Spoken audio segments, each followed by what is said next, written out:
ఇల్లందు నియోజకవర్గం గరుడేపల్లి గ్రామం BRS party నుంచి ఎన్నుకోబడినటువంటి సర్పంచ్ అభ్యర్థి తర్వాత కౌసల్య గారు, అదేవిధంగా వాళ్ళ పెద్ద కుమారుడు ప్రసాద్ గారు మనతో ఉన్నారు. వారిని తెలుసుకున్నాం.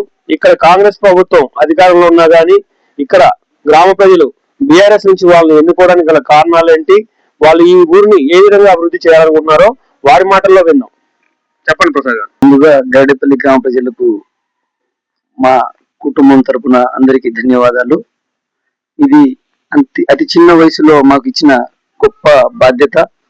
దీన్ని ముఖ్యంగా ఇక్కడ సమస్యలు, ప్రధాన సమస్యలు మంచినీటి సమస్య, అదేవిధంగా సైడ్ డ్రైనేజ్ సమస్య, అదేవిధంగా విద్యుత్తు చాలా స్తంభాల గురించి చాలా సమస్యలు ఉన్నాయి.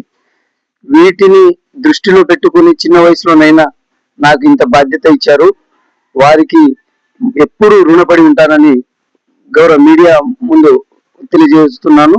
అదేవిధంగా ఒక్కొక్క సమస్యలు చిన్న చిన్నగా అన్ని సమస్యలు నెరవేరుస్తానని హామీ ఇస్తున్నాను. ప్రసాద్ గారు చెప్పండి, ఇప్పుడు ఇక్కడ ఉన్న ప్రధాన సమస్య మంచినీటి సమస్య అన్నారు. అది ఏ విధంగా తీర్చాలనుకున్నారు? అంటే గతంలో ఉన్న ప్రభుత్వం బీఆర్ఎస్ ప్రభుత్వం ఉంది, అప్పుడు ఎందుకు ఈ మంచినీటి సమస్యను తీర్చలేకపోయింది? ఇప్పుడు మీరు ఎలా తీర్చాలనుకుంటున్నారు? గతంలో కూడా ఇది గరుడేపల్లి అనేది మారుమూల ప్రాంతము, ఇల్లందు నియోజకవర్గంలో చివరి ప్రాంతము. ఇక్కడ వచ్చే మిషన్ భగీరథ నీళ్లు చాలా ప్రెజర్ అనేది చాలా తక్కువ వస్తాయి. అదే విధంగా ఇక్కడ రైల్వే 3వ లైన్ రావడం వల్ల ఉన్న బావి అనేది క్లోజ్ అయింది. ఇంకో కొత్త బావి తీపిచ్చి ప్రజా రుణం అనేది వాళ్ళకు మంచినీటి అతి త్వరగా వచ్చే ఎండాకాలం కల్లా అందించే లక్ష్యంగా పనిచేస్తామని హామీ ఇస్తున్నాము. ప్రసాద్ గారు మాటల్లో విన్నాం. ప్రధానంగా ఉన్నటువంటి మంచినీటి సమస్యని వారి సొంత ఖర్చుల ద్వారా గానీ ప్రభుత్వ నిధుల ద్వారా గానీ ఈ ఊరి సమస్యని ఖచ్చితంగా తీర్చుకుంటాం. అదేవిధంగా ప్రజలు మమ్మల్ని గెలిపించినందుకు వాళ్ళ రుణం తీర్చుకుంటా ఉంటున్నారు. ప్రసాద్ గారు చెప్పండి, ఈ ఊరి ప్రజలకు మీరు ఏం చెప్పాలనుకుంటున్నారు? ఒకటే చెప్పాలనుకుంటున్నాం, చిన్న వయసులో ఒక పెద్ద బాధ్యతను ఇచ్చారు.